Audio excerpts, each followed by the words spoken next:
at $3.99. But I mean, unbelievable. Again, Deshaun Davis. This is the thing I don't understand about football. You have somebody like Will Muschamp who won't even give him a second glance. He was the best linebacker on the team last year. Okay, and he didn't even sniff the field.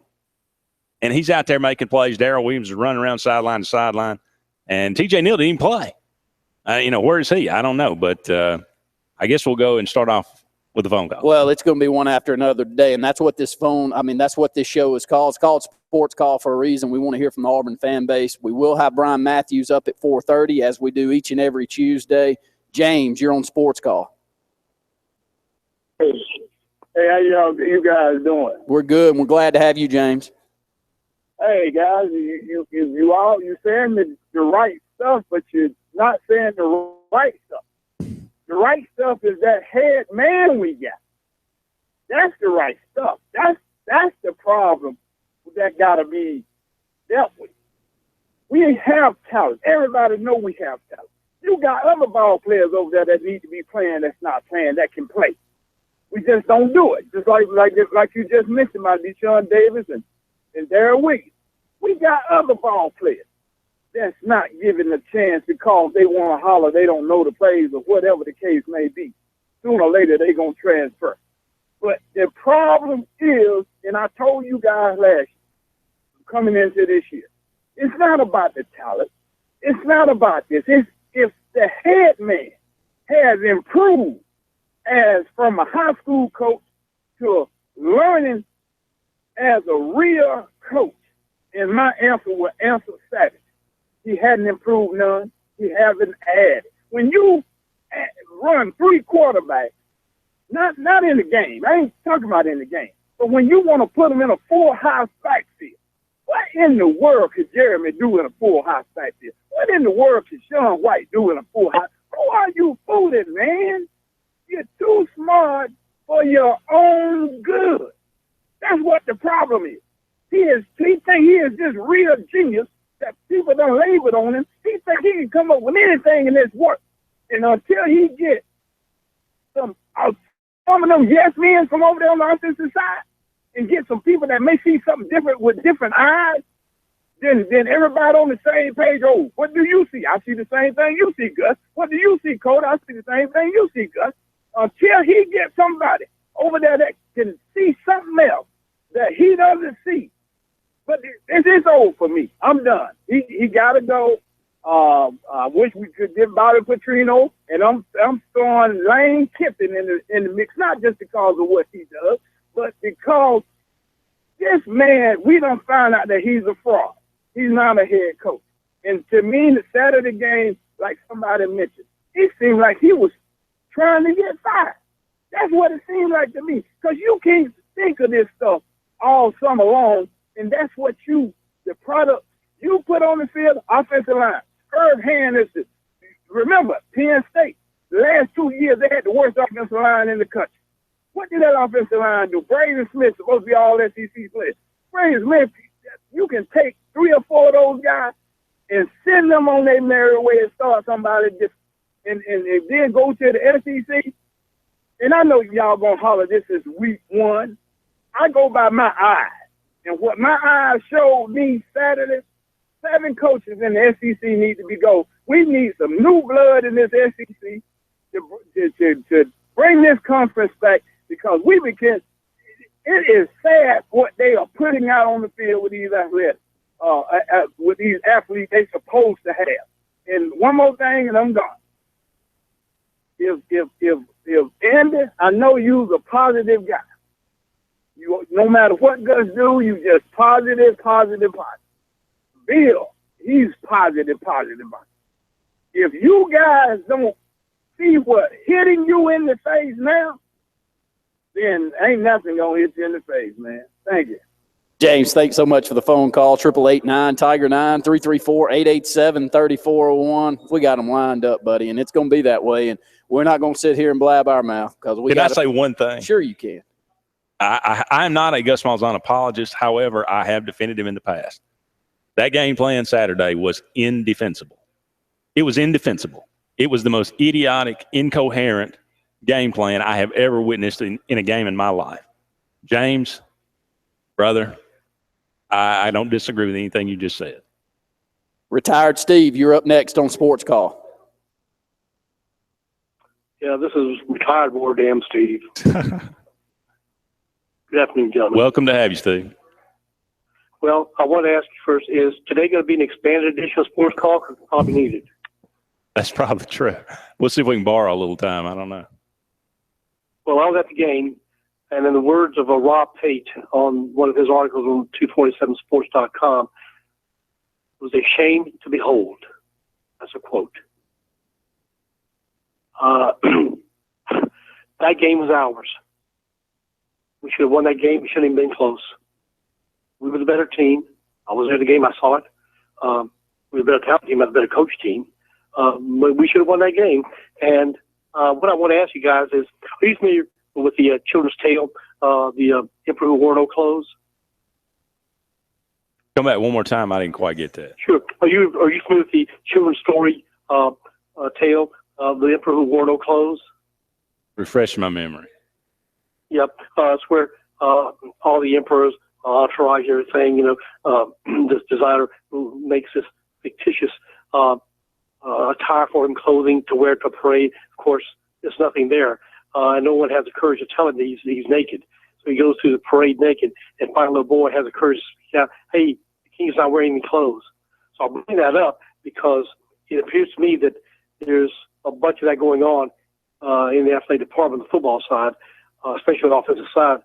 And no one is willing or has the courage to tell Malzahn, stop this crap.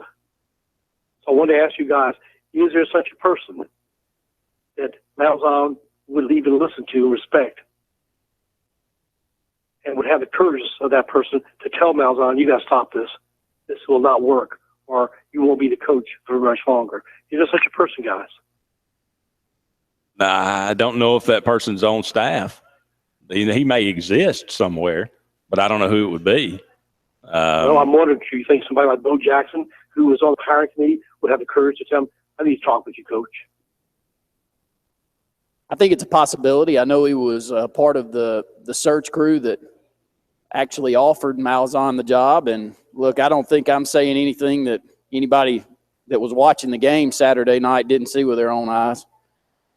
He was disturbed at best on the sideline several times. Well, I saw him. Yeah, I saw him on the sideline. I was in the north end zone. I saw him shaking their heads at times. There were numerous times that we actually could go ahead and actually won the game convincingly.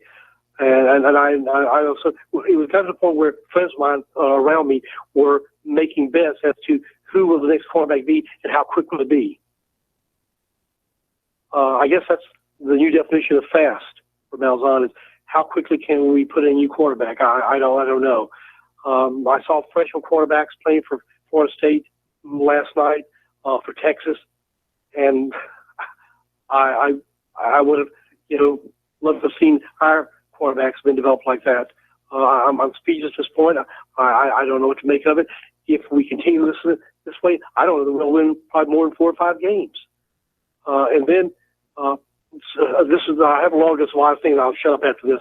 But you notice there were no interviews given for the quarterbacks. None of them were offered. That I've never recalled happening. Secondly, Travis Adams, on one of the videos I saw online, was asked what did he think of the quarterback substitutions, and he remarked that he wasn't aware that was going to be happening. Well, if he wasn't aware of it, and he's on the team practicing during week 1 or 2 before the game, what did he not see then? If he didn't know it, gee, my knee. And then where in the world did Stan Truth come out on the first series and later on? What happened to Cameron Fett? Was he kidnapped? I think I saw 1 or twice. Well, 2 times, but never carried. But he's our number 2 running back, guys. This is just beyond understanding for me. And then I saw some former players make comments. I'm sure you read them. Ben Leard. Did you hear his comment? Actually, middle of the game, said something across and actually threw a tweet out there that I haven't seen anything like this since first game of '98.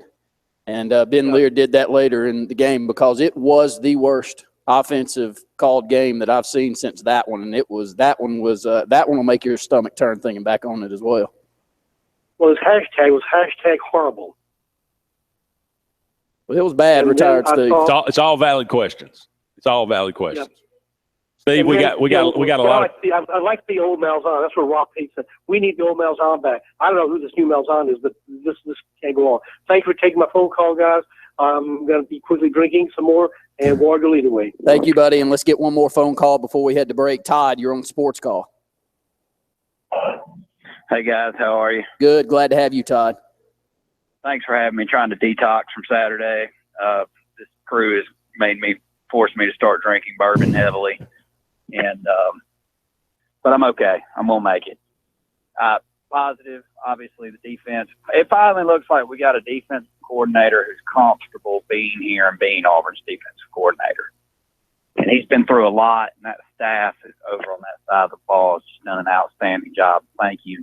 Please don't lay down on us because we're going to have you. I do not think you will see the quarterback carousel as much from what I saw today at Malzahn's press conference. We're not going to have to get into specifics. Everybody knows who was missing and whatnot. But I believe that you're going to see a more normal offense from here on out. And if you don't, he will not be the coach at Auburn University anymore. Because if that happens again, what happened Saturday night, he and Jay Jacobs are going to be gone. I mean, I don't see how anybody could even disagree with that. That wasn't even, I mean, that looked like a man who had a mental breakdown on the sideline. I just didn't know what to do. I wish I could believe his press conference today, but I mean, I don't believe anything the man says anymore because what's the point of naming Sean White the starter and saying he's my guy? He's earned the right to lead this team for one series. Yeah. He's earned that right. Yeah, it was the most disturbing offensive game plan and implementation of an offense that I've ever seen in any football event ever. I mean, Pee Wee football league coaches know you better get you a quarterback and you better go with them. Because you can't do anything without any kind of consistent quarterback play whatsoever. And that was as inconsistent and as erratic as I've ever seen. And the man looked like a sprayed cockroach on the sideline squirming around. That's not going to get it done, Jay Jacobs. Thank you. Thank you, Todd. Go ahead and take a break, Andy. Up against it. Waiting again. Don't go anywhere. We'll be back. We'll take your phone calls. More Sports Call on the way right after this.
Welcome back, everyone, to the Tuesday edition of Sports Call. Andy and Randy here with you until 6 o'clock.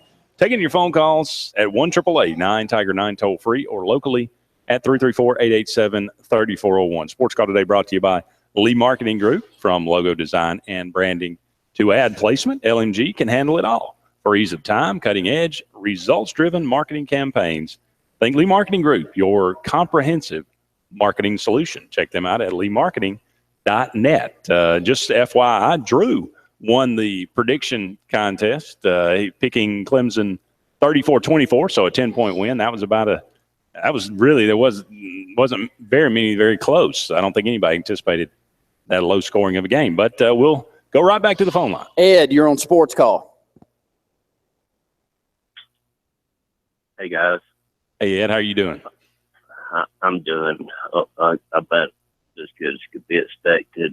I'm going to play a little of my good friend's shadow on you. Why was Gus Malzahn and Rhett Lashley hired? He was an innovative offensive guy that we thought was going to come in and put a good offense on the field. And what was it, 94th we finished last year? I think that was right. 370 total yards a game. Yeah, it was. Why do we even have Rhett Lashley on the field? And secondly, a two-part question. What quarterback has Auburn under Gus and Rhett developed? Well, part one, I don't know.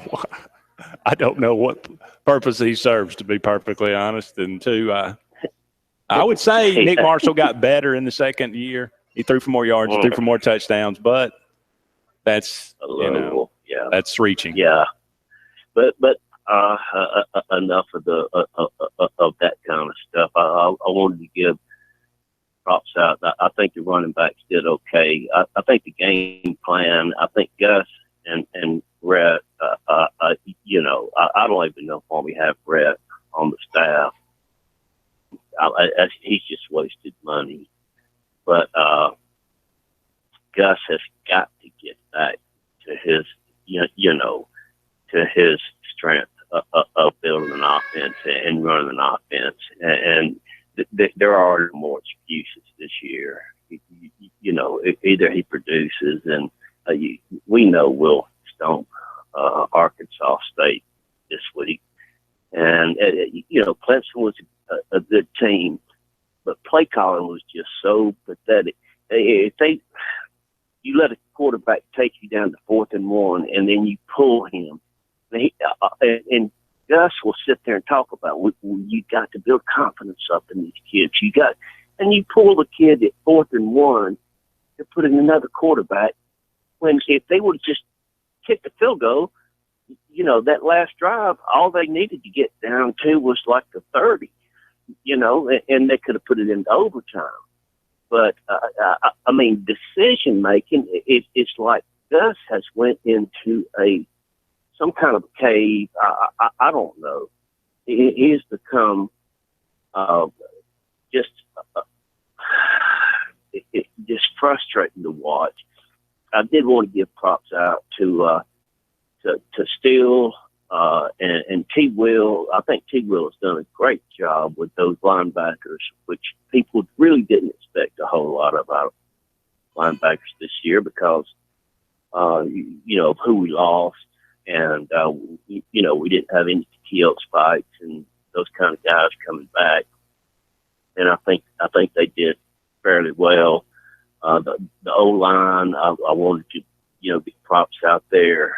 I think the new coach, his name Gibbs. I might be wrong on that, but I think our O-line did good. But T. Will, I think, has done a great job with the linebackers. Our D-line played great, I think. The one DB that Williams was it Deshaun Davis? Is that his name? Javoris Davis. That got wore out. What's that now? Javaris Davis. Javaris Davis, yeah. Williams just wore him out, and they should. The DB coach should have switched over Rudy or somebody at halftime, because it was obvious that he was no match for that kid. And that's what good coaches do. They make adjustments. And I think some of the coaches did a really good job, and I think some of the players did a really good job. Davis was just absolutely no match for Williams. It was like, everybody saw it. But as far as the quarterbacks going back and forth and everything like this, if that's working, okay, then you say, well, look at what we're doing. We're playing 3 quarterbacks, and nobody's ever done this. But the 4th and 1, you either leave the quarterback that led you down there, you leave him in there, or you kick a field goal. And if they kicked a field goal, then the last drive would have meant a field goal would have tied it. And it's like Malzahn. You just wish somebody would just pick him up by his shoulders and just shake him and say, hey, wake up, we're supposed to be scoring points. And we are not. We're pathetic on offense. 94th last year, and according to the game we saw the other night, it doesn't leave you much hope that we're going to be much better, and we've got much better talent than that. And Gus Malzahn, he has really got to wake up. He's got to change his attitude on scoring points and what he wants to do when he gets the football in red zone offense. Y'all know this is all obvious. I'm not telling you nothing you don't know. I just get something off my chest. But I do want to compliment T. Will and Kevin Steele. I think they did both. I think they did an excellent job. And Garner. Of course, Garner's got a heck of a lot of talent there to work with. But I just wanted that's my opinion on it, and I'll really do appreciate y'all taking my call. And Maury, I still love Auburn, but Gus has got to wake up and decide that, hey, I'm an offensive coach and I've got to score points. If he doesn't do that, then come mid-October, pull up the Mayflower truck and just and everybody keeps saying him and Jay Jacobs. Well, that's because Jay Jacobs has pretty much put his, utmost loyalty to Gus will do it, and I'm going to stand behind him.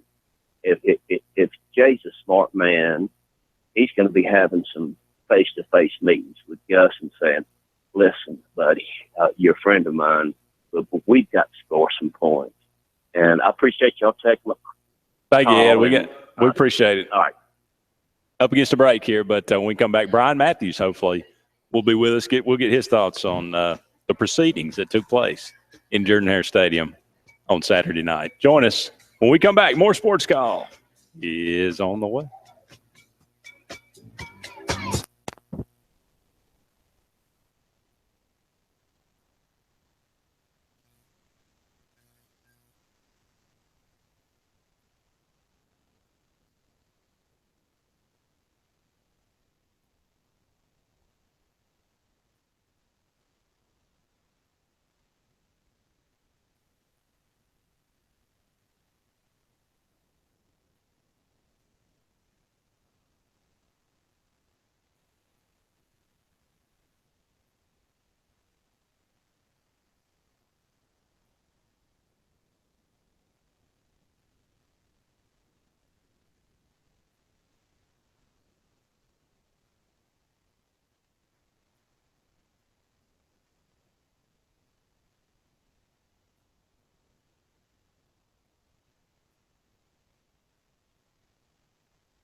or find me online at avhlakemartin.com. Remember the name Angela Van Houten with Century 21, the agent with the easy last name.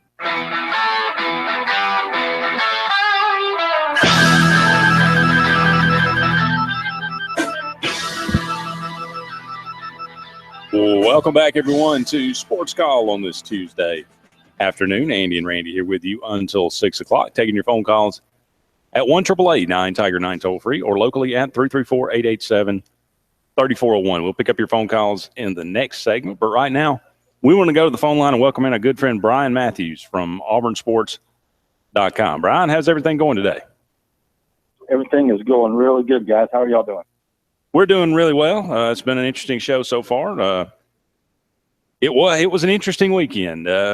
We started positive on the show today, so I want to start positive with you, and I don't think anybody could possibly not be positive about the Auburn defense and what they were able to do Saturday night. Just give me your impressions of what you saw. Oh, I absolutely agree. I mean, that was as good a defense as I was played in a long, long time. Held a very high-powered Clemson offense and a terrific quarterback, just 19 points. It's just more than I thought they'd be. I thought they'd be better this year. I didn't think they'd be able to go out there and perform that well against Clemson. And they did that with their backs against the wall most of the time because the offense struggled so much. So major props to them. And I like for that defense to be, to get better as the season goes on. They still played a lot of young guys in that first game. And they've got some guys coming back from suspension and from injuries and such. So they're going to have more depth. And I just feel really positive about the defense. Yeah, it was announced today. Stephen Roberts will be back next week. But, a guy like Deshaun Davis, Brian, I don't – this is one of those things about football that it's kind of hard to put your finger on. I mean, Deshaun Davis is a guy that Will Muschamp, by all reports, never even took a second glance at. He looks like the best linebacker on the team. He looks like the best linebacker on the team that was last year. So how do you think that happens? I don't know. That's a great question. Because I think Will Muschamp is a really good and passionate coach. To me, Deshaun looks like a player that would thrive in the Muschamp system. But for whatever reason, he wasn't ready to play last year, according to Muschamp. But he's taken this opportunity this year under Travis Williams and Kevin Steele to really come into his own. And, he made a move in the spring, kept getting better over the offseason and preseason practice. And I agree with you. He looked terrific out there. He really, really hunts down that ball carrier and delivers blows when he tackles. And he's fun to watch. And I thought all three linebackers, Trey Williams and Gail Williams, also played terrific. And that's probably the most improved part of that defense to me is that linebacker group. Do you give all the credit to Travis Williams? Part of it, yeah. And I just think some of those guys are really talented. I think Darrell Williams is very talented. I think, but yes, I do give Travis a lot of that. I think he's done a great job developing them, coaching them, motivating them. And, we talked to Trey, I guess it was Sunday, and he said that Travis had spent a lot of time with them away from football, trying to build bonding type, moments, making all linebackers spend time together. I think that's helped them too. Well, a guy that was conspicuously absent was T.J. Neal, only getting in on special teams. Of course, there was some hubbub about his Twitter activity after the game, but I think that's all kind of been straightened out. Is it common, do you think, that a guy would go into a game expecting to be part of the game plan and not even really get it serious? I don't think a lot of players happens to, but I think it happens every team, and a lot of games it does, especially early in the season where you don't exactly know your role is. And I feel bad for TJ. He really was been starting for a couple of years in Illinois, comes to Auburn, and Auburn probably told him, hey, you can come in here and play right away. We lost 3 senior linebackers. It's wide open for you to step in and be a leader and a big part of this defense, just like Blake Countless did a year ago. And he gets here and suddenly, some young guys that haven't played much, like Darrell and Deshaun Davis and Atkinson, Montavious also has played well in the preseason, have all stepped up and been a little bit tougher for TJ. But I think TJ is going to have a role. They're going to have a chance to play, especially against teams that run more. I think that's really what he does best is run defense. So I think we'll see him against Arkansas State and certainly see him a lot against LSU in a few weeks. Well, moving along from the positive, the quarterback shuffle. And yeah, I think everybody has weighed in on that. And even Gus Malzahn surprisingly came out in his press conference today and said that it was unsuccessful. And he looks like, at least he said, and you can, for what it's worth, he said that he's, Sean White's the number one and John Franklin's number two now. And I guess we're going to move forward with that, although I think he did kind of leave the door open to say that, Jeremy Johnson is still certainly in the picture. But I'm going to let you – I don't even know what to say about the offensive gameplay. Yeah, I'll let you have the floor. Well, just to go back to what happened today, I think he did pretty much close the door on Jeremy for now. Okay, well, that's good. And something happens with Sean and our Franklin. But I think he is now, and his staff are now all in on Sean White as the starting quarterback. And I think you're going to see Sean White have full command of this offense. And it doesn't matter, if it's 1st and 10 from the 20 or, 3rd and 20 from the 5 or 1st and goal from the 3. I think Sean White's going to be in at quarterback as long as it's a game that's still in question. So I think that's a big change for what it was. And I don't have a great explanation for what happened Saturday against Clemson. I was as surprised as anybody in that stadium. That was their plan. And I understand somewhat why he did it. It's because I don't think he felt great about any of the 3 quarterbacks going into that game, and tried to, finagle a way he could get the best out of all 3 and confuse Clemson and switch things up, and it just didn't work. And now what he's doing is going with Sean White, who I think has the best opportunity to be the leader this team needs on offense, and we'll just have to see how it goes. Yeah, I think he did a disservice though to Sean White to say, he's won the starting job. I mean, he did what, he's earned the opportunity to lead this team, and he came out. Obviously that was a show. That really didn't have any meaning to it because he had said, that was the game plan all along. We're going to play all 3 of them, and we're going to shuffle them, and they each had a package. And I don't know. It just, to me, I just had a problem with that. Well, I think I did, and probably most people that watch that game, whether you're Auburn fans or just somebody who follows college football, or whether you're a high school coach or a college coach in another team or a former coach, I think everybody would question that game plan.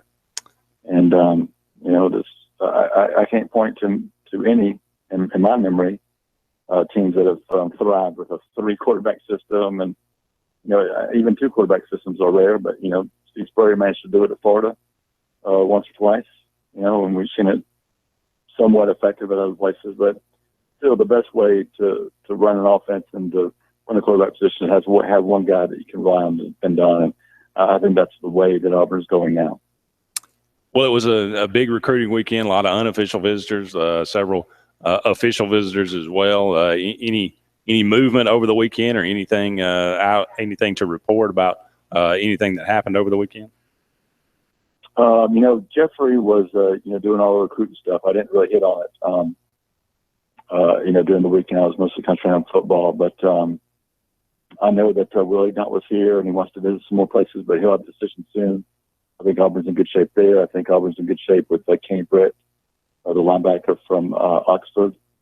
And then a JUCO offensive lineman, DeMarcus Hayes, is probably going to have a decision at some point this week. He was here this weekend.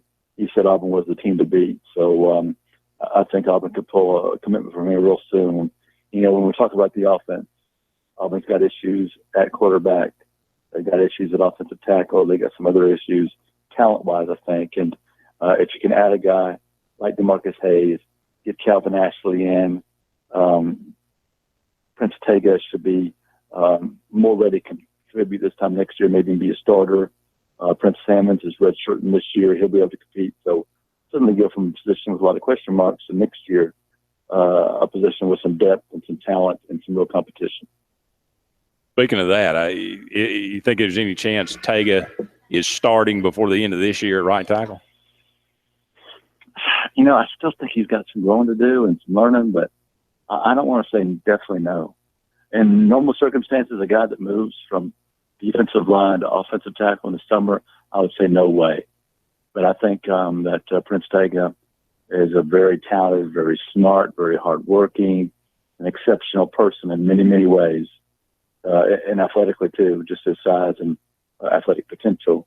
So it just depends on if he can continue to get bigger and stronger and really learn, as much as it takes to play offensive line in the SEC and then do it at the tackle position. To me, that still seems like it's too much. But maybe Penn State can do it. I don't know, but that'll be an interesting thing to watch. Well, Brian, we appreciate it as always. Love to get your insight on things. What's going on at auburnsports.com this week? Well, we talked to Gus today and had several updates from that already, and we'll talk to Brett tomorrow, and we'll just keep tossing out the stories and information on the team, recruiting. Like I said, watch for something, a possible commitment from the big JUCO tackle at some point this week, and we'll see what else develops on the recruiting scene. Of course, Auburn had some big basketball visitors in too, so things are really heating up basketball recruiting wise also. Looking forward to that. So everybody go and check out auburnsports.com. Brian, we appreciate it. As always, have a great rest of the week. Yeah, I appreciate y'all. Thank you. Absolutely. Stay tuned. More Sports Call is on the way.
Well, welcome back, everyone, to Sports Call on this Tuesday afternoon. We appreciate so much Brian Matthews joining us each and every Tuesday. I'd love to hear from you. 1-888-9-TIGER-9 toll free locally at 334-887-3401. We'll take calls for the entirety of the show. So get those phone calls in. Let's have your diagnosis, your analysis of what you saw. We threw a question. I didn't have a chance to throw a question today out there. We've been taking calls so quickly, but were you encouraged or discouraged by Saturday's overall performance? I mean, here's the bottom line. The number 2 team came in, supposedly, this may be the best offense it's ever been in college football. We held them 399 total yards and 19 points. And if we could cover a back shoulder throw, which if you do it properly, you can't cover it. But if you could cover it, I don't think they'd have scored. And that's how good Auburn's defense played. Now, is it a mirage? I hope not, but I need to see a little bit more. I need to see them do it consistently. But, boy, you talk about a great first impression from Kevin Steele, who I was worried about the most. Man, I'm proud of that Auburn defense. Here's what you got to say about Saturday, though.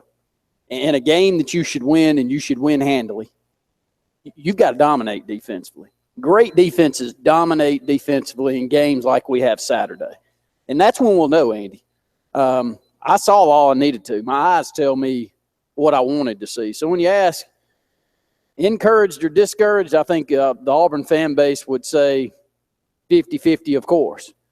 The biggest question mark going forward is, can the defense hold on until whatever yips is going on in Gus Malzahn's offensive brain end?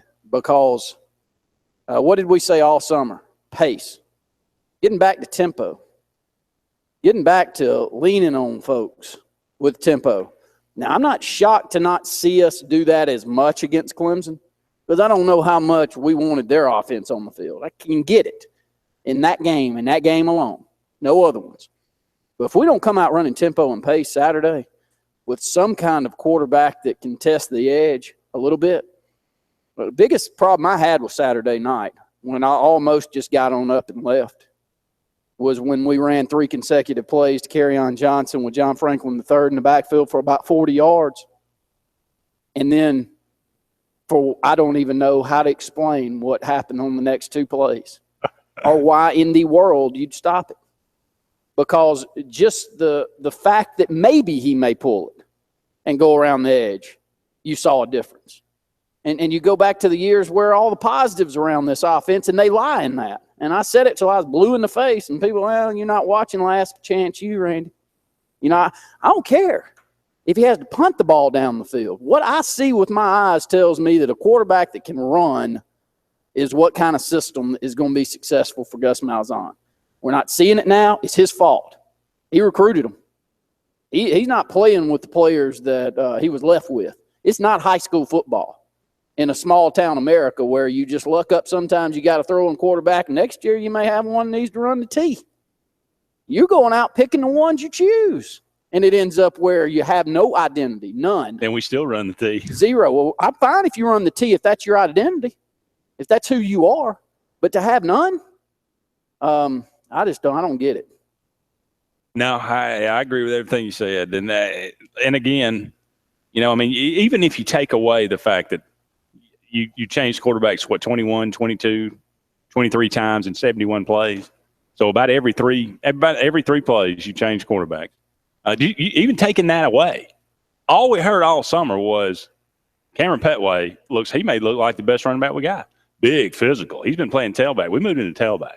He's not the H-back. He's tailback now, Randy. Did you know that? Not one carry. John Franklin, we know he's fast. Not one carry. Not a single one. So why is he in the game? Just the mere thought of him backed Clemson off. And it opened up holes that hadn't been there all night. And like you said, I mean, then, of course, you know, take him out and put Johnson in. He throws an interception two plays later. But just things like that. I don't like I said, I don't believe anything Malzahn says. Not a word anymore until I actually see it take place. So talk about run. And now possibly part of this is the offensive line was horrendous Saturday to me. Robert Leff didn't block a single person all night. Now, granted, he was going up against about a 340-pound freshman, Dexter Lawrence, who's a beast. And by the way, how do they find these guys? And why is everybody finding them but us? No, we got. We bring in Byron Cowart, and he is the most unexplosive guy. He's better. He's holding his own a little better. I'll give him that. I tell you who is. But Marlon Davidson, he looked like. I mean, he ain't no baby. Wildebeest. He's good, man. And Derek Brown. I mean, he's for a kid. He's playing. He's going to be good. He's going to be fine. I'm not saying a word negative about that defense. But only 3 tackles for loss. We got to get better at that. Clemson had 14 tackles for loss in this game. We had 54 for the season last year. That's just. I mean, they got a freshman that's in the backfield every play, and Kozan got whipped. I said on this program, but looking at Xavier Dampier, he ain't going to get pushed around. Look at that guy. He looks like a fire hydrant. He got pushed around. Braden Smith got pushed around a little bit. That offensive line was maybe the second biggest disappointment of the night for me. And if we've been looking at that at practice, I can understand, Malzahn a little bit saying, well, we're not going to be able to force it down people's throat with a Cameron Petway. So, we got to try to do something for this. But they played better in the second half.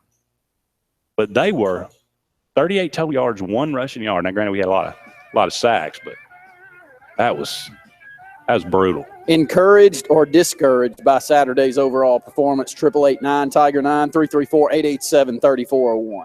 The Fox Sports Report is coming up next, but hour number 2 of Sports Call is on the way right after this.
Service.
Tiger 9 toll free. Strike him out. And now, coming to you live from the loveliest village on the plain, Sportscall.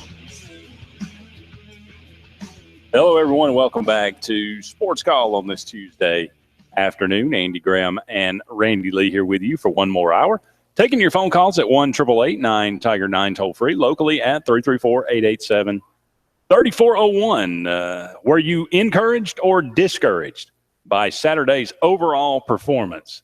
Auburn versus Clemson. I'd love to get your thoughts on the game, your analysis on the game. Of course, there were a lot of other games around the country, around the SEC. We can talk about some of those. The SEC did not fare too well. LSU goes down, of course. Ole Miss last night after a 28-6 lead. They go down. Kentucky, a 35-10 lead. They go down. So it was maybe the SEC needs to figure out how to hang on to a lead. They didn't look very good. Mississippi State 17-0. They go down to South Alabama. Ugh. But love to get your thoughts on any and all of these things. Taking your predictions again this week. Arkansas State at Auburn. I thought we might go with Cameron Petway rushing yards for the tiebreaker. The mystery man. So think about that as we move forward throughout the week. Back to the phone lines. Todd, you're on Sports Call. Hey, how y'all doing today? Good. Glad to have you, Todd. Thanks, sir. It's pretty bad midway during the first quarter. My 9-year-old son, we're watching the game. He tells me that they're switching quarterbacks in and out. Daddy, what are y'all doing? Well, what is Auburn doing? I said, son, they're switching out quarterbacks. Even he tells me there's no way we can win like this. I'm like, son, you are so correct. But we're not the coach. I just can't understand what's the deal with this. I have no clue. Yeah, you're among many. Yeah. I just want to make a comment and hang up. Thanks, sir. Thank you so much. Appreciate it. And Andy and I were talking during the break. It's that question. You just cannot grasp what the decisions that were made Saturday night. Now, if all of them come together, maybe he looks like a savant of sorts. But even with that, you'd go, man, can we not just have an identity and pick one and go with it, please? I'm begging. Well, let's look at it from this perspective. Malzahn says, or I guess he's been looking at it, and forget what he's saying. They're all looking good. Competition is great. Forget that. Lies. Just total flat-out lies. What he sees in practice is, I don't trust any of these guys. This one can do a little something here. This one can do a little something there. This one over here can do this. So, in order to maximize their potential, he said, he creates packages for each quarterback and says, this one can do this. So if he does this well, then that's the plays he's going to run and so forth. So now it's good in theory to try to say, I want to maximize the potential and the talent of my quarterbacks. But in reality, shuffling guys in and out, it gives you absolutely no rhythm, gives you no chance to get tempo going, and it just makes the offense completely dysfunctional. Now, a guy that's been coaching for 25 years ought to know that. Back to the phone lines. Terry, you're on Sports Call. Yeah, I just got one word for that offensive performance, and that's bizarre. That is the most bizarre offensive game I've ever seen in my life. I would challenge anybody to come up with one more weird than that. But hopefully that's changed. I did it to the press conference today, and hopefully that's going to change. Cause I just think Sean White gets screwed. I mean, like I said earlier, you say he's a starting quarterback, and let the man play. I mean, he hands the ball off, if I'm not mistaken, first 3 plays, and then another quarterback comes in. I mean, that's not giving the man a chance. Let him play, give him a chance. If you're going to bring in John Franklin, let him run a whole series in, you know? Let him run a series till they stop us or we score. I mean, that's the way, if you're going to put a quarterback in, that's the way you do it. I mean, I don't know nobody out there can believe this. Nobody out there thinks this made any sense. But I did hear his explanation today at the press conference. And, you know, he said it did work. He said if it would have, you know, he thought it would work. He thought it would confuse him, just like Brian said. So I understand what he's thinking, but man, that is just a weird offense. But I want to say another thing. The offensive line was horrible, most of them. And there was a lot of times we shot ourselves in the foot. You think about all the plays. We run a kickoff to the 50-yard line, we get a penalty. We get a big play, we got a penalty. You know, Matthews, you know, hit somebody in the face. I mean, there was lots of other things that we had. We had the big catch down there where they overturned it. We had a guy wide open for a touchdown. Sean underthrew it. So he had to wait on the ball. Even though it was a big play, it should have been a touchdown. So there was some potential there, but you're never going to have any kind of cohesiveness running an offense like that. But props to the defense. Great job. We all knew they had potential, and I think it's going to come to fruition. Anyway, thanks for taking my call. War Eagle to you, Terry. Thank you so much. Back to the phone lines. Grenade, you're on Sports Call.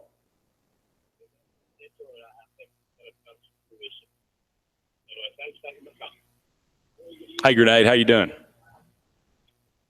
Well, doing as well as you can, guys, after that game, right? That's right. Ooh. Well, and you know what, I tell you, it's why, you know, you don't know until you know. I was completely wrong. I thought it had to be a shootout. I thought there's no way we could, you know, have a low-scoring game. And it was totally opposite. I mean, the defense really did step up. And I think that's what was so frustrating, if we weren't shooting ourselves in the foot. But, Andy, it's funny, the thing I picked up on you is what hit me at the game. It kind of ruined the game for the first 2 quarters for me, is just how much Gus lies. I was so upset with Sean, just being in his seat. You know, in my mind, I'm ready to walk out of the stadium and just leave and go, forget y'all, I'm going to transfer, I'm out of here, this is ridiculous. And I think that's the thing that worries me about the chemistry. When you mess with kids' heads, I don't like this thing about, hey, a quarterback, you can't pull them if they throw an interception, that'll mess up their head. Forget that. That's the pressure of the position, right? You throw an interception, we might lose. You throw an interception, you might be on the bench. That's consequences. That's the way it should be. But when you yank kids for no reason, and it just makes no sense, and they're standing on the sideline, it feels weird. The players are looking at you. It makes you not want to run around and hit the line and go, come on, guys, let's go, because you don't know if you're going to go on the field when the next series starts or not. So I don't understand his lack of understanding about sideline chemistry, huddle chemistry, all of that. To me, it's just you're just messing with kids' heads, and I really, really, really don't like that. I'm with you 100%. I just thought he did a terrible disservice to Sean White as a person, to parade him out there and to use him as a lie, to say that he's our guy and he's earned the right to lead this team, and knowing good and well that you were going to run this stupid offense, running guys in every 3 plays. And then after the game, I thought I was upset when I was leaving the game. And then I heard the press conference, and I heard Rhett Lashley on the radio saying, so, well, Jeremy got hot there, and he gave us a spark. He gave us a spark 3 series into the game. You don't even give Sean White an opportunity to be successful, number one, in the running the play. I mean, you got Stanton. Well, he ain't even going to start on Stanton. Right? He ain't going to get into that. But you don't even give any of your quarterbacks, even Jeremy, you didn't even give him a chance to be successful because of the way you're running the thing. So I don't even know if we've got, people look at it and say, well, I don't know, this guy's not good, that guy, I don't believe Sean White said. How would we know? Because we hadn't given a guy enough time to be and find out if he's any good. Well, and this is the thing I hate, because now we're going to have the Petrino talk, and I know this is going down a different path, but I don't know why we can't have a coach with character that can also coach football. But I heard, and you said it like 5 times, he just lies. When I heard that press conference and he says, Sean was the starter, and he is going to be our starter next week. I'm like, you mean because he took the first snap? That's what you're saying?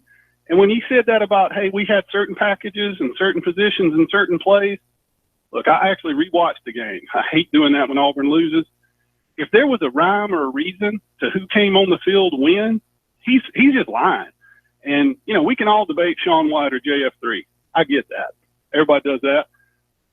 When JF3 is moving the ball and you pull him, how do you debate that? How do you debate killing the momentum yourself? You just cut your own feet out from under you. I don't understand. Great phone call, Grenade. We appreciate it this afternoon, buddy. One phone call after another. Let's get one more before we go to this next break. Drew, you're on Sports Call. Hey, guys. Glad to have you, Drew. I had to call and vent. Now, y'all know I've probably been one of the guys, and you have the shadows of several other people in the world calling, getting on Gus Malzahn while taking up for him for several times in the past and called in on this program and said, get behind this team and all. But, guys, I really don't know what to say. I sat there in absolute disbelief. And if truth was known, there was probably as many people on Auburn's team in disbelief at how we were shuffling and rummaging through quarterbacks. The way I like to put it is you never have taken the best relief pitcher in Major Leagues and wait till he gets a 3-2 count on somebody with the bases loaded with 2 outs and sit there and let him feel zero pressure to throw 1 strike. And that's kind of the situation we're putting these quarterbacks in. And the team is getting absolutely zero rhythm and zero feel for the game to make anything, to have any kind of chemistry whatsoever. And for Gus Malzahn not to realize that and make the statement that we were trying to catch them off guard when all we really caught off guard was ourselves. Regardless of what people think and whatnot, yeah, I agree. Our offensive line was not blocking and this, that, and another. But, guys, let's face it. We got in our way more than they did. And y'all may disagree with that. What's y'all's take on it? I agree 100%. Amen. Couldn't said it any better than myself. The head coach gave the team no chance to succeed. Let me say this, guys. The more frustrating thing is we've had Auburn coaches such as Gene Chizik in the past that had coach talk. Okay, and everybody knows what coach speak is. It's, I'm not giving this away, I'm not giving that away or whatever. But I'm going to tell you what, I'm sick and tired of hearing Malzahn, Lashley, multiple coaches make the comment that Cameron Petway is the best north-south runner they have ever seen, and the kid never once touches a ball in the ball game. You get down there, you got a 4th and 1.5, 4th and 2 at the most, and you put Jeremy Johnson of all people in and have him do something that is completely against his forte and what he does. In a no-back set. And I'll get to what he does in a minute, which is what it throws interceptions. That's what he does.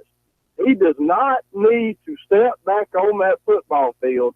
If anybody thought that he had got the snakes cleared in his head and got his confidence back about himself, Well, I guess your question's answered now.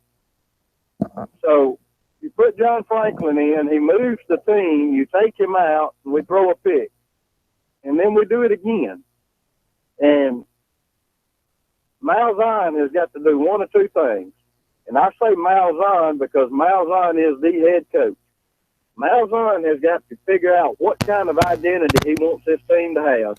I will tell you this. I saw a coach in Jimbo Fisher that I do not like, I do not care for at all. But I saw that coach put a little trust in a quarterback that had an atrocious first half.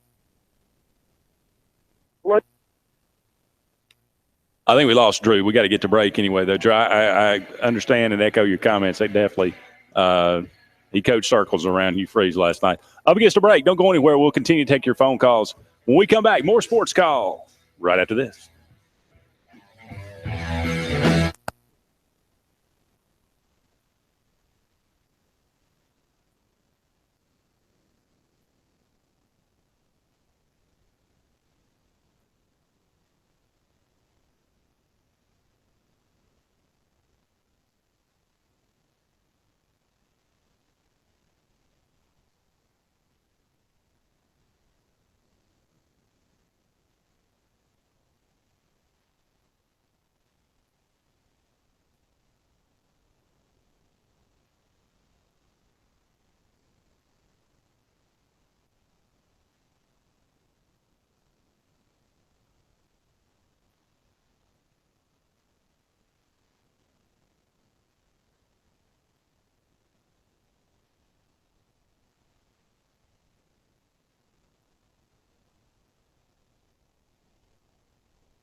Welcome back, everyone, to Sports Call on this Tuesday afternoon. Andy and Randy here with you until 6 o'clock. Taking your phone calls at 1-888-9-TIGER-9 toll free or locally at 334-887-3401. Arkansas State at Auburn. The prediction this week, Cameron Petway rushing yards will be the tiebreaker.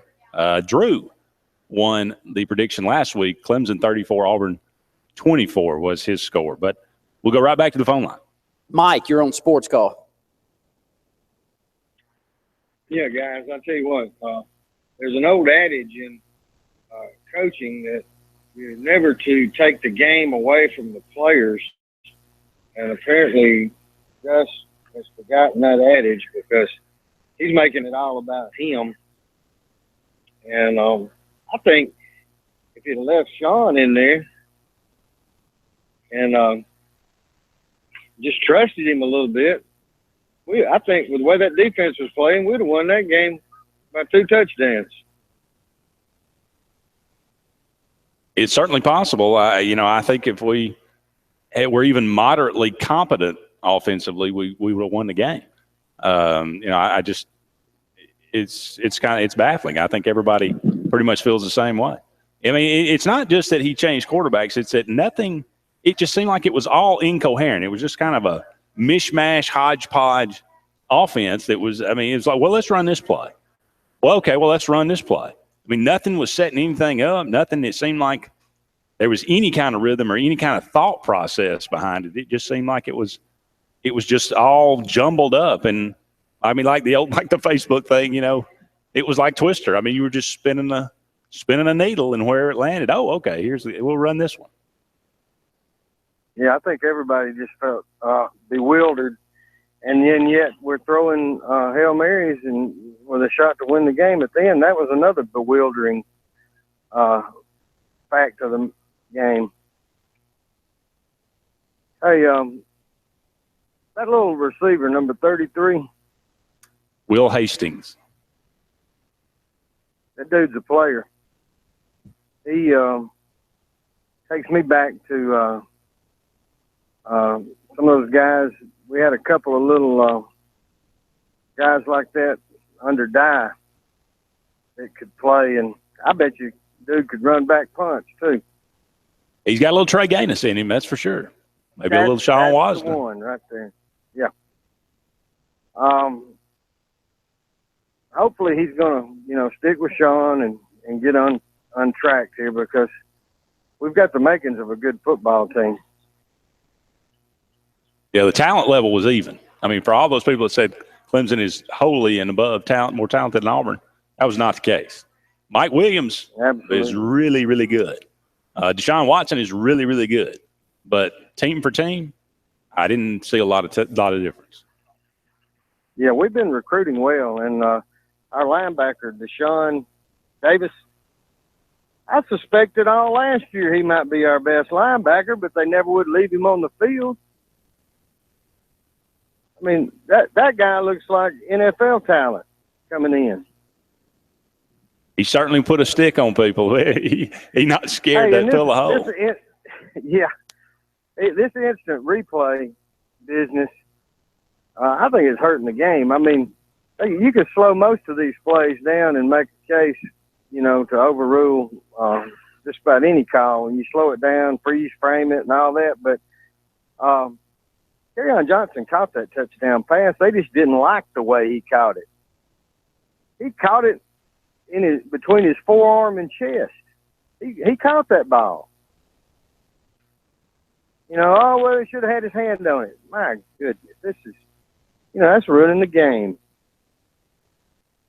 Great phone call. We appreciate it, Mike. And let's stay with the phone calls out there. Got a couple holding right now.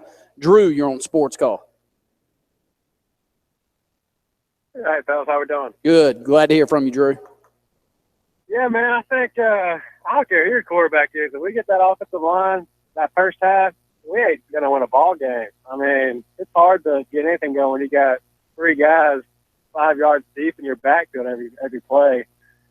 I mean, I think Robert left. Didn't he get beat twice in a row on one play or on one drive? I think he got beat every play.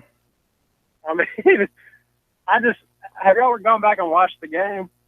Yes, unfortunately. I think when you go back, you realize that the first half, we didn't really transition quarterbacks that much. We kind of gave them all a series, I felt like. And when you go back to watch it, though, I mean, the receivers, Darius Slayton and Marcus Davis, don't block anybody. I mean, I watched Darius Slayton, his man, or somebody ran right by him probably 3 or 4 times and made the tackle, and you just wonder if, maybe put the helmet on that guy if staying true can get the corner. So I just think, a lot of ruffles, but what just blows your mind is Gus's decision to come out second half and just, I think one time he pulled Sean White, put JJ in, let JJ throw a wide receiver screen, and then pulled JJ and put Sean White back in. You're just like, what is going on? And it was just frustrating to watch that second half. But, I mean, I think as long as our offensive line's playing that bad, we ain't going to win a lot of games no matter who your quarterback is. That's a good point. Drew, now you picked 34-24, right? Yes, sir. Now, you won the contest, so if you'll give your address to the producer on the phone, we'll send you a gift card for winning the pick. Wait, $100? Yeah, you're not that lucky. I think it'll be McDonald's or something. I love me some Mickey D's, man. Make it a Waffle House in honor of Gus, There you go. Well, we'll see what we can do. But I just wanted to call. I mean, that game was frustrating to watch, but hopefully we can just stick with the quarterback. JS3, when he's in the game, it just shows you the respect defenses have for him to hit that corner. And I just think, you might as well roll with that. Don't run the same play 3 times in a row. Maybe let them keep it one time. But hopefully the defense keep us in a lot of games this year, fellas. I'm looking forward to it. So I'll call you all Friday with a prediction. Look forward to it. I'm going to tell you so another guy that had a bad game, Chandler Cox. He didn't block anybody. I mean, and he tried a couple and just bounced out. I mean, if people think that he's going to be Jay Price, they are mistaken. Now, he may get there. He's just a sophomore. But he missed. I mean, he went out there to block a receiver on that first drive, on that first series. We did that. We threw that little, which I hate screens now. But, I mean, he couldn't even block a receiver. Receiver went right by him. And we're going nowhere. So we got some blocking issues.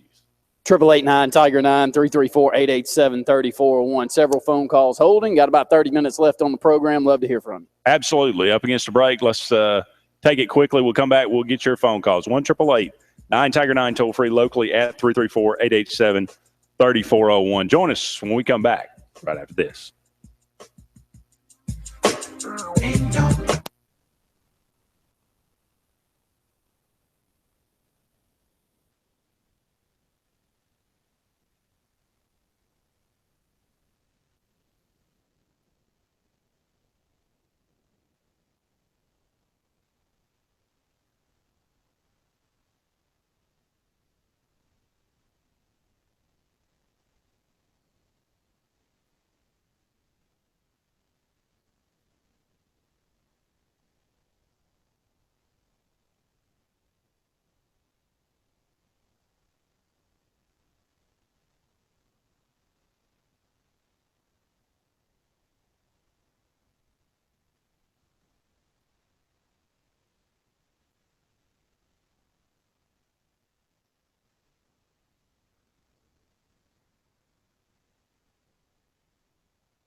Welcome back, everyone, to the Tuesday edition of Sports Call. Andy and Randy here with you for a couple more segments on today's show. Give us a call, 1-888-9-TIGER-9, toll free locally at 334-887-3401. Let's go back to the phone line. KC, you're on Sports Call. Hey, guys. Hope you had a good Labor Day. We did. Hope you did, too, and thanks for calling in. Thank you. Thanks, guys, for hosting. Got a couple of things on the agenda. Point one is I think we've all covered how bizarre this game is. You know, I tell people that, you know, what football game did you watch? I said, I don't know. I was watching Barnum and Bailey Circus, Jordan Hare. So, but yeah, it was really bizarre. But I won't belabor that anymore. Number two, on our team, I want y'all to think about this. We got one coach who left, who recruited his players, but another coach, Kevin Steele, being that coach, who is developing those players now. And keyword developing. Look at the development of the coaches that we've had on our own, very own defense. Then flip the coin, look on the offensive side, and see the lack of development, the lack of quarterback development, the lack of play calling. I agree with so many callers. We should have won that game by 2 touchdowns. We should have kicked the field goals on the 4th and 1. We would have tied the game. It doesn't make any sense. The game does not make sense. Dabo even kicking the field goal, not kicking the field goal at the end does not make sense.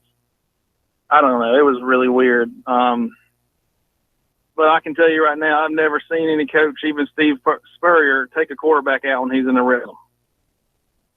Never seen that before, and I don't know if I'll ever see it again. Probably next Saturday. I'm not sure.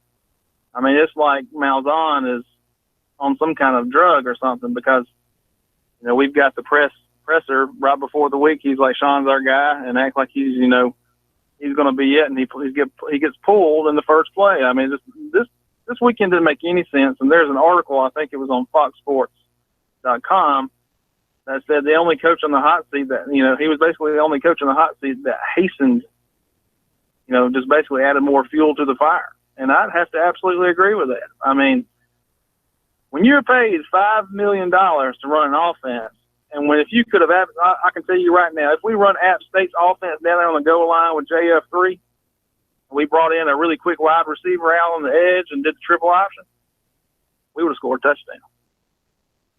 And it's simple as that. It's not really complicated. It's just a little bit of timing and having a trust in your players, which Gus Malzahn does not. I think he is so paranoid about losing his job, he's lost it, guys. I think he's lost it. What do you guys think? I think we're going to see a lot Saturday, personally. I think that if he doesn't come back to some semblance of an identity that we saw in 13 and 14 offensively, then I'm kind of with you. I go back to last year and I head scratch. I can go back to the 13 championship game. There's moments in that one where I'm going, man, are you just trying to look like the smartest coach in America? Would you please turn around and hand it to that freak of nature back there in the backfield and quit changing out formations 35 times? Looking back then, it was you can go, man, I'm not even going to question anything. It was such a great year that I'm thrilled with it. But now that I look back and I have a few phone calls here in the first hour that said the same, it's almost it's his show.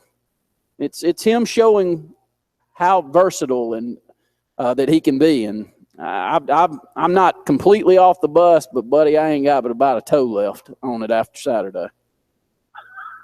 Well, I can totally agree with you there. I mean, there's just so many things that doesn't make sense. The only motivation for me for him to do it, I've never seen too many teams experiment with quarterbacks like that in a a top 5 game or even a top 10 game. I mean, it just blows it just blows my mind that he would just do that. I mean, yeah, if you want to have 2 quarterbacks and you had a specific game plan that you have worked on throughout the summer, I mean, that would make sense. But three quarterbacks, it's just bizarre unless you're trying to throw the game and stay up on the numbers. And a lot of people out there are like, wow, why didn't Dabo kick that field goal? Because that would have pushed Clemson over the point.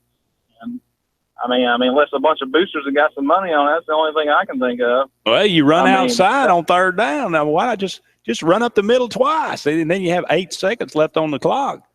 and it doesn't really matter. But he's running outside on third down. The guy goes out of bounds to stop the clock. The only logical explanation I can think of is that just somebody threw the game on purpose. I mean, and that's super conspiracy theory. So, but I can tell you this. I mean, I'm very much with you. I'm about to get off that Gus bus, and I wanted him to come, and I want him to be our coach. But he's not the coach that used to be here, even as an offensive coordinator. He's somebody different, guys. He's way different. So, He's I don't lost know his if that's mind. the pressure. I don't know if that's, the SEC pressure or what. But anyways, War Eagle, guys. Hopefully we'll see a quarterback for longer than 2 series next weekend. War Eagle. Thank you so much. 888-9 Tiger 9 334-887-3401. Trying to confirm the name coming up next. I'm going to throw this one out there. Anthony, you're on Sports Call. Hey, guys, this is Michael. You hear me? Yeah, we got you. Glad to have you, Michael. Hey, I'm kind of frustrated, kind of similar, I think, all the other callers. I guess my thing is, going into the weekend, Kevin Sumlin was kind of on the hot seat. There's talk about Les Miles. After the weekend, you got to assume, Dan Mullen's on the hot seat, maybe Les Miles and probably Gus. And it just makes, I said before the season, I really thought the Texas A&M game was kind of the swing game for us. And Auburn loses that, and momentum-wise, I hate, for us to be in a bidding war, but I think the writing would be on the wall that Gus would be gone. I just don't, if we were to lose to Texas A&M, I just don't think the season's going to manifest into any more than what, a 6-6, 7-5 type thing. And that's if you can beat Vanderbilt, Arkansas, and Mississippi State. Just kind of want to get your guys' thoughts on what is. I mean, is it too soon, or are you thinking the offense is going to turn it around? Or if we do lose to Texas A&M, I mean, or then you think the wheels definitely fall off and they're definitely looking for a coaching search? Michael, logically I looked at it and I thought about exactly what you're talking about. And, of course, leaving the game Saturday, I was thinking to myself and talking to my brother who was going to the game with us. Everybody that said he's a high school coach, he's in over his head, you got to get rid of him. And him talking about Tom Herman, let's go ahead and make an offer to Herman after the first game. I'm thinking, how do you even defend that anymore? How do you argue with those people anymore because of what we're seeing here? And that we've been talking about it all offseason. Well, if he could learn, if Gus learns, and we've been talking about I think everybody called in, last week and said, well, we got to, of course, throw the ball some more. We need to throw the ball on first down. We need to, throw to set up the run. And everybody's got this idea that, and then we come out and you saw, and James said it best, first call of the day, you saw absolutely no growth whatsoever. You saw no lessons learned from last year in game one. Now, he comes out in the press conference today and he says, well, that didn't work. And I thought it would, but it didn't. So Sean's number 1, John Franklin's number 2, and we're going to move forward. Well, if that happens and we actually go that course, then I think we can get better. And our defense, if we get that kind of effort for the rest of the season, we could win 9 games. And if that happens, he's certainly not going anywhere. But I don't know how I can believe anything. And why would I believe that he would learn from game 1 when he didn't learn from 12 the season before? Yep. So I don't know what to think. I'll be real quick on this. In 2013, Nick Marshall, they called it a zone read, but after listening to Gus those were design handoffs or design keepers. And I saw a lot of that this game in that you put John Franklin in, but I never saw any quarterback keep it on a read. And so I guess they're not reading it, or it was designed to hand it off. I don't really know. But watching Georgia, and I'm not comparing, I know Eason is God's gift to every recruit or whatever that's out there, but they went Eason and they went Lambert. And when Lambert was out there, they handed the ball off to Chubb or they went play action. When Eason was out there, they did what made him comfortable. They went 5 wide and put it like on a 7-on-7 drill, and he just hit the open slant guy. Sean White can do that. I've seen him make the 30-yard out throws. Just let the guy play, and you get him out of a rhythm. He didn't have but 1 passing attempt, I don't think, for the whole first quarter. It blew my mind. I just don't understand it. Indefensible. It is indefensible, the game plan. Have a good day, guys. Thank you so much. Back to the phone lines. Rain Man, you're on Sports Call. Rayman, you there with us? I'm here. Can you guys hear me? Yes, we sir. got you. Glad to have you, buddy. Well, I tell you, I was a little off on my score, and the defense surprised me a little bit, but I'm not at all surprised by how our offense played. This is exactly what I expected. I think that people are, from what I'm hearing, you're kind of starting to see the light a little bit. I don't think Gus knows how to coach quarterbacks. I don't think he knows how to develop a sophisticated passing game. I've said for several years that our quarterbacks have mechanical issues. They never seem to get any better. If you watch the Netflix special on Franklin or on the East Mississippi School, there's a scene where their coach is standing there watching John Franklin throw balls nose down, and they're diving into the ground. And he says, look at him. He's turning the nose down. If he'd get his elbow up or whatever, he'd quit doing that. And I thought, why don't you go tell him that? Probably because he didn't really care about telling him that. But our coach should care about telling him that and teaching him how to throw a football. And I've said for years, it's clear to me that Gus doesn't know how to do that. And the more time a quarterback spends with him, the less mechanically sound he becomes. Most NFL scouts felt like Nick Marshall regressed in his second year throwing the football. This offense only works when it has a running quarterback. It's as plain as the nose on your face. It only works that way. And we clearly don't have a running quarterback other than Franklin, and he can't hit the broadside of a barn if he's standing inside of it. I'm with you. I mean, what else can you say? I still would like to see him given the opportunity. You know, now. Well, at this point, I've got a bet. I lost a bet. We didn't cover the spread. I lost a $20 bet this weekend. But I got another bet with somebody. We're going to pull the red shirt off Woody Barrett. He's going to play in the Louisiana Monroe game. Well, if you have that lack of confidence in the guys that you've watched in practice for all fall, then he should have started Woody Barrett. He probably should have, but you don't want to start him against Clemson. We intentionally played a kind of a slow game. We didn't run our hurry up as much. We're clearly not running the ball like we were in 13 and like we did in 10 and like we have at times. Not just out of the quarterback position in general. I've read an article on AL.com about a rejuvenated running game. We had one running back get 93 yards.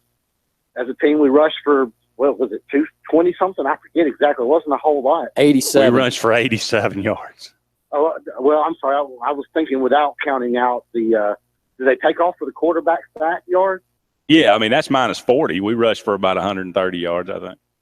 Okay, well, I thought it was a little more than that. Whatever it was, clearly we're not. When were we rushing it for 130 yards a game and winning a lot?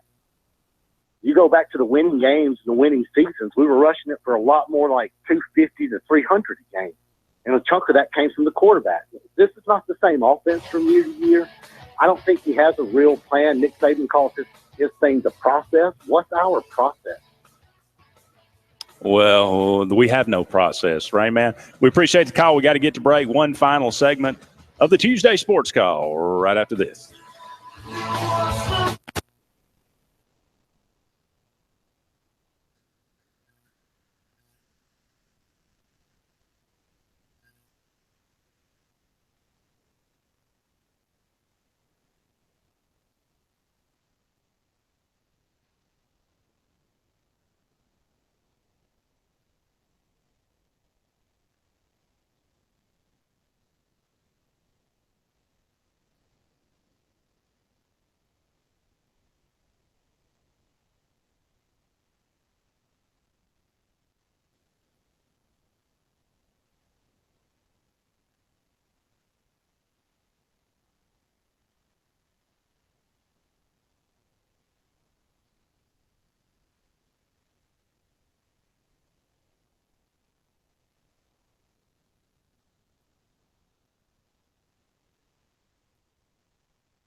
Welcome back, everyone, to the final segment of the Tuesday Sports Call. Andy and Randy taking you home to 6 o'clock.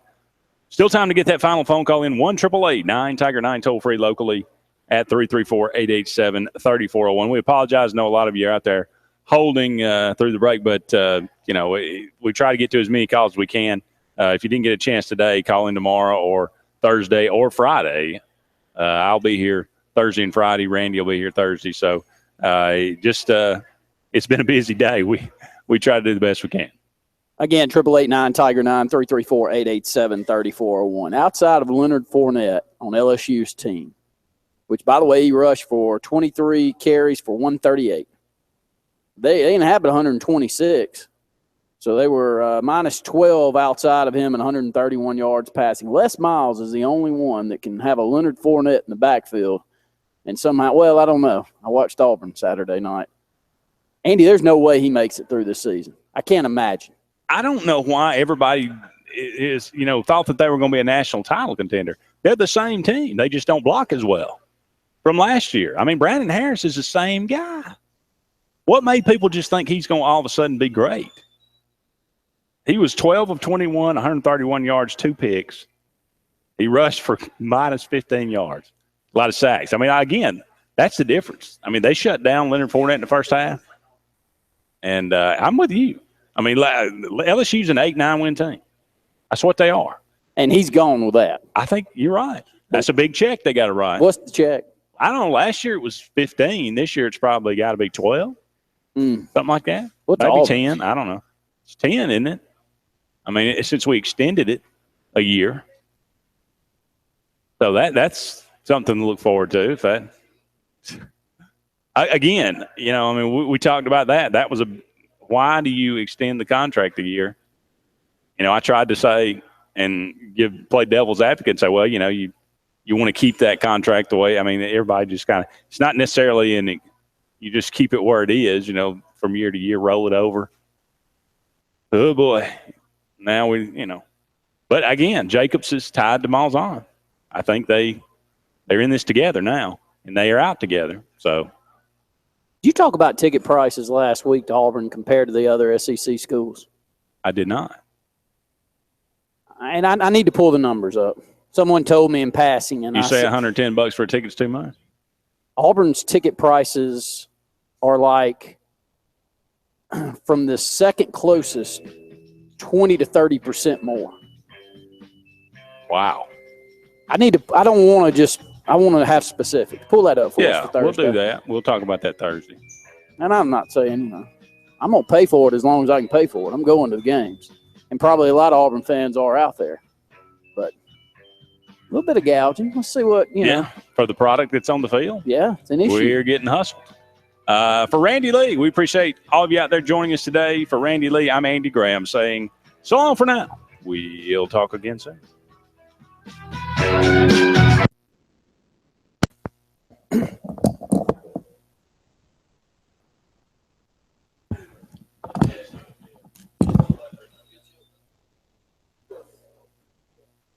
Y'all want this chair, Scott?